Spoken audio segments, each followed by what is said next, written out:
कह रहा है कुएं ठाकुरों के थे, ब्राह्मणों के कुएं थे, हाथ तो तेरे थे, खोद लेता। या ब्राह्मण को बाप मान के बैठा है, जो ब्राह्मण कैसे पानी पिएगा, ये ठाकुर कैसे पानी पिएगा। मैं कह रहा हूँ सब चीज ठाकुर की है, तू ठाकुर की तरह बलिदान देके दिखा। तेरे पूर्वज ने बलिदान क्यों नहीं दिया, क्यों तलवारें नहीं उठाई तेरे पूर्वजों ने, हमारे पूर्वजों ने, हमारी रानियों ने जोर करा था, हमारी रानियां आग में कूदी थी, क्यों जातियों के हाथ में ना होगी।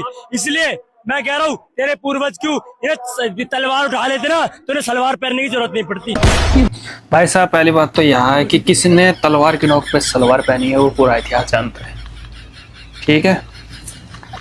और दूसरी बात यह है कि जब तुम स्वर्ण पे सब कुछ ही है, तो क्यों दिल्ली जंतर मंतर पे जाके अपनी ऐसी की तैसी करा रहा है? क्यों इन दलितों का, इन गरीब गुरबाओं का हक अधिकार छीनने पे तुले?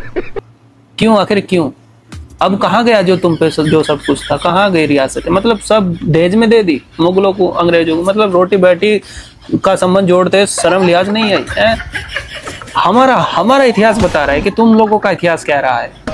शायद तू भूल गया, सन 1818 में 500 मार ने हथियार उठाए थे, 28,000 पेशवाओं को गाजर मूली की तरह काट दिया था। अंग्रेजों के काल में भी बाकी चमार का तो नाम सुना होगा। अंग्रेजों ने बाकी चमार पे 50,000 का इनाम रखा था, और उसको पकड़वाने वाला कौन था? एक सवर्ण था, जो कि तुम में से आता है।